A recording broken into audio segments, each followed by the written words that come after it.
आप फिक्र मत करें, सब ठीक हो जाएगा और ये वक्त भी गुजर जाएगा। वक्त तो गुजर ही जाएगा, तुम जो मेरे साथ हो। अब वो शबी कैसी है? शबी का मत पूछो, उसकी हालत मुझसे नहीं देखी जाती। हाँ, दिल में आ गई।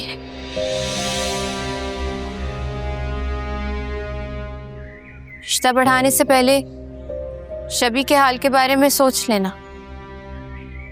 एक आग का दरिया है और ये मत भूलो कि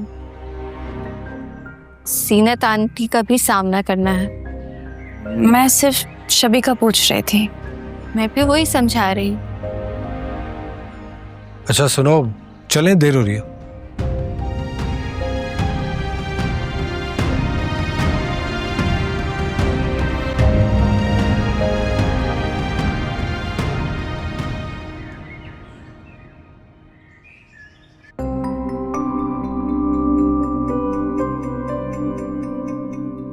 इस मामले को यहीं पर दबाओ।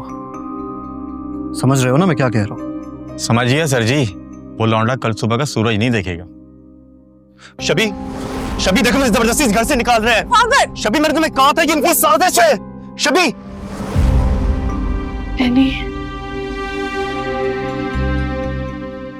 ये ठीक है? तुम्हें पता है मेरे और खावर के साथ इन लोगों ने क्या किया है? खावर अरेस्ट हो गया यार। मैंने खुद जावेयार से सुना है उसकी जान को भी खतरा है। कोई किसी को नहीं मारेगा, तुम बहुत ज्यादा फिक्र कर रही हो। वैसे भी जावेयार कुछ भी हो सकता है लेकिन कातिल नहीं हो सकता। तुमने कल रात अपनी इतनी तबीयत खराब कर ली थी, इतना ब्लड प्रेशर लो हो गया था तुम्हारा, इतना स्ट्रेस थोड़ी ना लेना है। एनी, मुझे हो जाए कुछ भी, मैंने देखा है मेरे घर वालों को कितना फर्क पड़ता है। ऐसे नहीं कहते, सब बहुत प्यार करते हैं तुमसे। वैसे भी जो सिचुएशन है ना, उसमें हम किसी को भी कसूरवार नहीं ठहरा सकते, हमें उनकी बात भी समझनी है। हाँ, शायद तुम ठीक कह रहे हो, मगर any, I am really sorry. Sorry किस बात का? कल जब सब तुमको इल्जाम दे रहे थे तो मैंने कुछ कहा ही नहीं, तुम्हें डिफेंड ही नहीं कर पाई। पता नहीं किस डिलेमा में, किस सोच में थी, मैं क्या कर रही थी, मुझे कुछ समझ नहीं आ रहा था। I am really sorry. कोई बात नहीं, वैसे भी सच सामने आ ही जाता है एक ना एक दिन। मैंने जावेयार को सब कुछ सच सच बता दिया कि तुम्हारी कोई गलती नहीं थी। तुम तो उल्टा मुझे रोक रही थी यार। वैसे जावेयार इतना बुरा भी नहीं है। इतना सब कुछ होने के बाद भी उसने खावर को एक्सेप्ट कर ही लिया। क्या? खावर को एक्सेप्ट कर लिया उसने? तो जब मैं बोल रही थी तो वो उल्टा मुझे आते। वैसे खैर, सिकंदर अंकल इंतजार कर रहे हैं, हो सकता है कोई गुड न्यूज ही हो। चलो।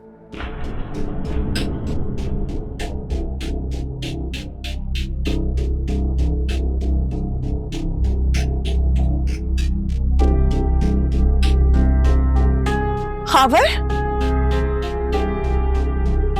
तुम ठीक हो शबी? ना तुमने अपना ख्याल रखा, ना तुमने मेरा सोचा। मुझे छोड़ो, ये सब क्या हुआ है तुम्हें? कुछ भी नहीं है। सच बताओ मुझे, क्या पुलिस ने तुम्हें टॉर्चर किया है? Tell me. मैं जानती थी आप लोग कुछ ना कुछ जरूर करेंगे। मेरा आप लोगों से रिश्ता है, मुझे सजा दे देते। खावर पे तशद्दुद करने की क्या जरूरत थी?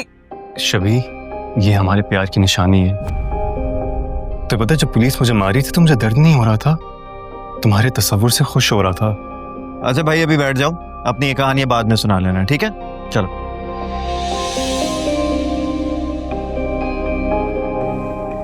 देखिए अंकल, उस दिन जो सारा हंगामा हुआ था, उसके बावजूद फैक्ट ये है कि मेरी और शबी की कोर्ट मैरिज हो गई है, और उसके लिए मैं आपसे और जीनत आंटी, आई मीन सासू मॉम से माफी मांगता हूँ। भाई बंद करो अपना ये नाटक। देखो जावेयार, मैं सिकंदर अंकल के कहने पे यहाँ पर आया हूँ, तुम्हारे से तो बात भी नहीं कर रहा, तो अपनी जबान को जरा कंट्रोल में रखो। और इतनी देर से मैं भी ये कोशिश कर रहा हूँ। क्या कर रहे हो तुम? आदिल, कि तुम लोग क्या कर रहे हो? होश में आओ और मेरी बात कान खोल कर सुन लो। मैंने फैसला किया है कि शबी की शादी जल्द से जल्द कर दी जाए। भाभी, आपको इस बारे में कुछ कहना है? तुम जो मुनासिब समझो करो सिकंदर, मुझे किसी बात पर कोई एतराज नहीं है। तो फिर ठीक है, शादी की तैयारियां शुरू करो। आदिल, सब फ्रेंड्स एंड फैमिली को इन्फॉर्म करो। 3 दिन के अंदर ये रुखसती हो जानी चाहिए। और हाँ, जब तक ये रुखसती नहीं होती शबी इसी घर में रहेगी। हाँ, तुम्हें इस बात से कोई इतराज तो नहीं है? अंकल, आपकी सारी बातें सर आंखों पर, लेकिन क्या मैं शबी से मिलने आ सकता हूँ? तुम इस घर के दामाद बनने जा रहे हो। तुम जब चाहो इस घर में आ सकते हो। तुम्हें कोई यहाँ पे रोक टोक नहीं करेगा। Thank you so much uncle.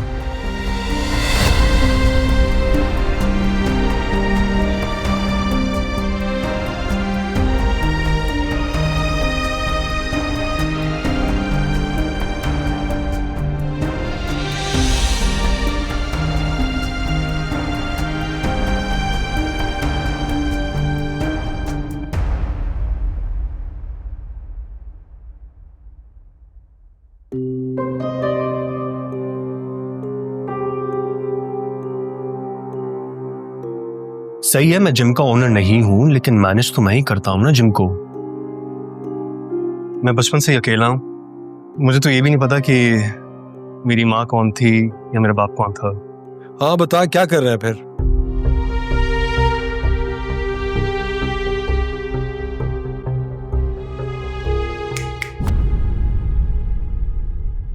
कहाँ खोए हुए हो? इतने डिस्टर्ब क्यों लग रहे हो?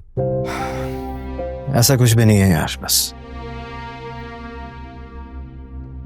तुम मुझे छोड़ो। मुझे ये बताओ कि आईनी को क्यों बुलाया यहाँ पर यार? क्यों ना इनवाइट करो उसे? तुम्हें पता है कि जब हम दोनों आमने सामने होते हैं तो कुछ ना कुछ अजीब हो जाता है आदिल। एक तो तुमने शादी पे उसे बुला लिया। मुझे एक बात बताओ, क्या इस घर में कोई ऐसा इवेंट नहीं हो सकता जिसमें वो इनवाइटेड ना हो? तुम दोनों का आखिर प्रॉब्लम क्या है? मुझे तो लगता है ये लव और ईगो का चक्कर है। किसी भी रिलेशनशिप में अगर ईगो आ जाए ना तो लव बिल्कुल खत्म हो जाता है। अच्छा, इस तरह के जो चक्कर है ना, तुम ही चलाया कर। ओके, कहाँ जा रहे हो? देखो, हमें ये शबी के लिए करना पड़ेगा। वो तो बेस्ट फ्रेंड्स हैं यार। अगर वो नहीं आएगी तो शादी में वो वाली रौनक ही नहीं लगेगी। और तुम अच्छी तरह से जाते हो, एनी की कोई गलती नहीं थी, वो सिर्फ शबी को रोकने के लिए गई थी। अब इस तरह क्यों घूर रहे हो? चलो मैं तुम्हारी प्रॉब्लम आसान करता हूँ। एक काम करो, तुम जाके ना एनी को ड्रॉप करके आ जाओ और गाड़ी में सारी बात क्लियर कर लेना। बात खत्म। What? Are you serious Adil? तुम चाहते हो कि मैं उससे माफी मांगू? मैं ये हरगिज नहीं चाहता कि तुम माफी मांगो। मैं अच्छी तरह से जानता हूं तुम में माफी मांगने वाली क्वालिटी नहीं है, लेकिन हमें हमारी बहन शबी के लिए तो ये करना पड़ेगा ना। उसकी दोस्त है। और खुद सोचो, मेरी तरफ से तुम नहीं होगे, उसकी तरफ से एनी नहीं आएगी तो इवेंट में कहां मजा आएगा? अधूरी सी खुशियां होंगी। वक्त ही सही तुम्हें एनी से दोस्ती तो करनी पड़ेगी।